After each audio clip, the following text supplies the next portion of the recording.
Le temple représente le monde matériel, le monde physique, le monde terrestre. Hein?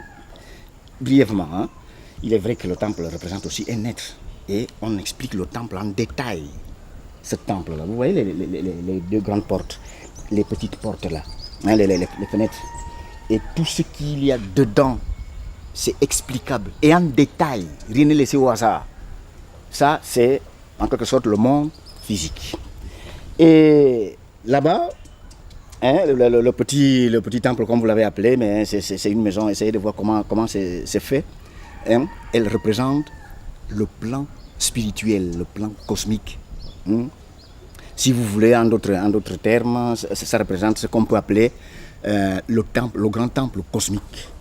Les bouddhistes, eux, ils entrent dans ce grand temple cosmique que les gens appellent la cathédrale de l'âme, le sanctum céleste, etc., etc. Oui, alors eux, ils vont dedans. Et quand ils viennent, ils essayent de mettre les bribes de souvenirs qu'ils ont, hein, pour essayer de symboliser ici sur le plan matériel. Alors oui. Dans ce temple cosmique, il y a des gardiens. Exact. Il y a des gardiens, oui, oui. Dans chaque temple, il y a un gardien. Il y a des gardiens, il y a les gens qui s'occupent du temple, hein, qui gardent les choses et qui en fait expliquent ce qui se passe dans ce temple-là et qui guident les gens, qui instruisent. Oui, il y a donc des gardiens ici. Vous avez vu lors de la cérémonie, il y avait deux êtres là. Un homme et une femme, hein, qui représentent les deux courants, hein, les deux polarités de la grande divinité, ce qu'on appelle le principe père-mère. Ils sont toujours là, qui sont en correspondance avec deux autres, hein, sur le plan matériel. Il y a toujours un homme et une femme qui représentent le principe père-mère, comme je l'ai dit tout à l'heure, les deux courants, hein, le plus et le moins. Hein, c'est ça. D'accord. Alors ensuite, entre justement le domaine spirituel et le domaine matériel, oui. Il y a des poteaux, alors, qui symbolisent quoi? Ah oui, des poteaux qui symbolisent aussi certains actes qui ont eu lieu dans l'ancien temps, certains événements qui ont eu lieu toujours dans le domaine de l'évolution de l'homme. C'est l'explication brève et extérieure que je peux donner à un profane. Hein? Ça représente des événements qui ont eu lieu dans le passé. Mais il y a toujours des êtres qui peuvent toujours réfléchir, en relation avec certains écrits sacrés, hein, l'histoire du passé. Ça, c'est très significatif, ça. Puisqu'on a toujours cru que les beaux gars, ça c'est le satanisme, c'est ceci, c'est cela. Mais non, rien n'est plus faux. Hein? Nous, on s'occupe des affaires spirituelles et mystiques comme tous les autres. C'est une voie de connaissance, hein, les beaux gars. Une voie de connaissance divine, pas une voie de connaissance diabolique, comme on le dit, non, mon frère. Non. Alors, donc, ça représente certains faits. C'est un fait du passé, mais qui continue à être actuel. Ça continue dans le domaine de l'évolution de l'homme, de l'humanité. Voilà. D'accord. Nous, on ne dit pas le Père, le Fils et le Saint-Esprit. On ne dit pas ça. Oui, je sais, on dit le Père, la Mère et le Fils. Voilà, parce que nous ne concevons pas qu'on puisse aller directement du Père au Fils sans passer par la Mère, puisque le Fils est le résultat de la communion entre le Père et la Mère. Et tout cela, on le vit spirituellement. On ne le lit pas dans les livres, non. On va spirituellement, on vit tout cela. On voit, on entend, on sent, on vit tout cela en esprit, nous-mêmes, nous, les bouddhistes. D'accord. Quand deux conditions spirituelles sont réunies, et même physiques, quand deux conditions spirituelles sont réunies, une troisième en résulte nécessairement. Ah oui, il y en a qui l'appellent la loi du triangle, d'autres traditions l'appellent la loi du triangle. Et nous, on connaît, on vit tout cela en esprit. Regardez le courant. Il y a le plus et le moins. Mais si on supprime le moins, par exemple, qu'est-ce qui va se passer? Il n'y a plus de lumière, plus de mouvement. Il n'y a plus un état, par exemple, la chaleur, ou bien le froid, non? C'est-à-dire plus de manifestations. Mais ces deux courants-là, le plus et le moins, existent, mais une fois qu'ils se touchent, c'est fini. C'est-à-dire le troisième point, il y a d'abord deux points, et le troisième point, c'est là la manifestation. Hein? Donc c'est la grande loi de manifestation universelle. C'est de cette manière-là que Dieu crée les mondes, les êtres et les choses. Voilà. L'arbre représente un aspect particulier du principe père-mère, comme je vous l'ai dit. C'est-à-dire Dieu dans un aspect particulier, très très important. Au milieu de nous, lors d'une cérémonie, l'arbre représente Dieu. Au milieu de nous, comme l'arche d'alliance représentait Dieu au milieu des enfants d'Israël. Voilà, donc l'arbre représente Dieu au milieu de nous. Et pourquoi il y en a plusieurs? Mais pourquoi il y en a plusieurs? Mais ces harpes-là peuvent appartenir à d'autres personnes. Attention, hein, pas seulement à moi. Hein, pas seulement aux responsables du temple, mais d'autres personnes peuvent être propriétaires des harpes. Oui, on les amène, on les rassemble. On utilise l'eau pour les ablutions mystiques, hein, on utilise les prières, on utilise un certain nombre de matériels et on utilise des rites tels que l'imposition des mains, le souffle. Quand on souffle sur quelqu'un, hein, vous allez voir qu'à un moment, il est vrai que tous ces passages-là ne sont pas dans la Bible, à un moment, le Maître Jésus était obligé, avait soufflé sur ses disciples pour les préparer à recevoir l'Esprit Saint. C'est exactement la même chose qu'on fait quand on prend, vous voyez ce bout de tissu blanc là, oui, ça représente la pureté, la haute spiritualité. Alors là, on pose ça sur la nouvelle initiée et on souffle sur elle.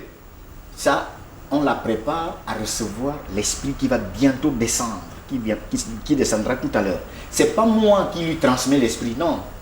Je la prépare tout simplement à recevoir cet esprit qui vient uniquement du Père divin, c'est tout. On sait que cette faculté-là est incluse dans le rôle que joue l'iboga. C'est tout. Cela veut dire que vous pouvez rester éveillé jusqu'au matin.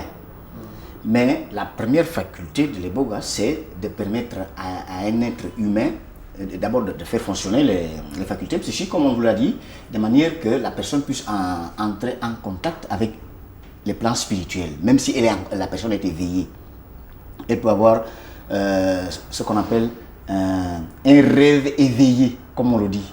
Un rêve éveillé. Cela veut dire que vous ne dormez pas, mais vous avez des visions comme si vous dormiez, mais vous ne dormez pas. Vous voyez ce qui se passe.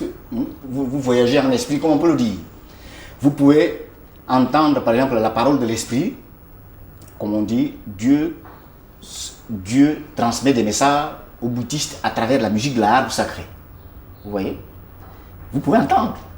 Ah oui, quand vous avez pris l'iboga, vous entendez les messages qui viennent du plan spirituel. Mais à travers la harpe sacrée, à travers la musique de cette harpe-là. D'accord, mais simplement... C'est le rôle maintenant de l'iboga. C'est l'iboga qui vous permet d'entendre ces choses-là. L'esprit vibre à une très haute fréquence. Mais la matière vibre à une fréquence basse. Quand l'esprit entre en contact avec la matière, c'est-à-dire le corps humain, qui est à fréquence basse, lui qui est à fréquence haute, l'esprit, tend à entraîner la matière dans sa fréquence. Et comme la matière, hein, l'être physique ne peut pas vibrer à sa fréquence, néanmoins, il y a quand même tentative. Hein? Tentative, il tend à l'entraîner dans sa fréquence, mais il y a quand même tentative de vibrer à sa fréquence. C'est-à-dire quand l'esprit entre en contact avec le corps physique. C'est ça qui provoque la transe. Donc vous dites qu'en fin de compte, il n'y a pas de simulation, quoi. À un moment donné, il n'y a aucune... Pas de simulation, je vous l'assure. Pas de simulation. Il y a un moment même où vous n'avez pas envie d'être en transe. Vous n'avez pas envie de vous laisser aller à ce genre de mouvement, hein, que vous n'arrivez pas à contrôler. Mais malgré cette tentative-là, vous ne parvenez pas. On vous entraîne toujours. C'est pas une simulation, ça, jamais. Il y a même un passage dans la Bible comme ça. En ce qui concerne le Maître Jésus, quand il a ressuscité Lazare, on dit ça 2 fois. Hein, qu'il a tressailli au-dedans de lui-même. Il a tressailli 2 fois quand il a ressuscité Lazare, le Maître Jésus. Il a tressailli au-dedans de lui-même. Bon, quand on est en train de tressaillir au-dedans de soi-même, qu'est-ce qui se passe? Mais c'est une affaire intérieure. Mais si ça ne se manifeste pas extérieurement, on ne peut pas savoir que quelqu'un a tressailli au-dedans de lui-même. Mais puisque ça s'est manifesté extérieurement, on a vu peut-être un mouvement du corps qui fait peut-être comme ça, hein, peut-être comme ça, peut-être comme ça. Et alors, on a dit qu'il a tressailli au-dedans de lui-même. C'est une transe. C'est une transe. Même si les catholiques ne veulent pas l'admettre, les chrétiens, que le maître a pu être en transe. Alors, mais c'est ce mouvement-là qu'on entend par transe. Même si c'est produit en quelques secondes. Mais c'est toujours la transe. C'est ça. Alors, je voulais revenir sur l'iboga. Je suis étonné que, parce qu'en fait, il y a très très peu d'iboga qui est donné en début de soirée. Oui. Oui. Est-ce que ça suffit pour avoir une relation spirituelle ou mystique Il y a, oui, cette quantité qu'on donne. Cette quantité qu'on donne. C'est vous qui dites que c'est peu. C'est vous qui le dites. Puisque vous ne savez pas la quantité qu'on a donnée. Même une petite quantité comme ça, hein, on vous donne ça, mais ça agit sur les facultés. Et ça suffit, hein. Ça suffit pour vous faire entendre. C'est la clairaudience, la clairvoyance. Et puis, vous avez la sensation, hein, des impressions psychiques que vous recevez. Oui, ça jusqu'au matin, ça suffit. Il y a le Nima. C'est lui qui est en train de travailler là, qui consacrait les couteaux. Et puis, justement, le Kambo là, parce qu'il y a 3 mondes là. Dans ce temple, il y a trois mondes. Il y a le monde de l'art, le monde du Nima, le prêtre, et le monde du Kambo, le gardien du temple. Et ils doivent œuvrer ensemble. En principe, ils doivent œuvrer ensemble. D'accord. Donc, moi, ce que je voulais sur lequel on revienne, c'est sur la consultation. Oui. Parce que j'ai l'impression que c'est quelque chose qui est commun à tout le Bwiti. Je l'ai rencontré chez Mixogo, je le revois chez vous ici. Alors, en quoi consiste la consultation?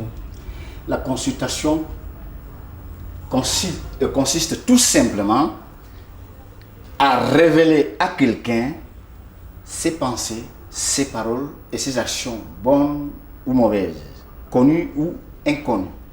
C'est tout.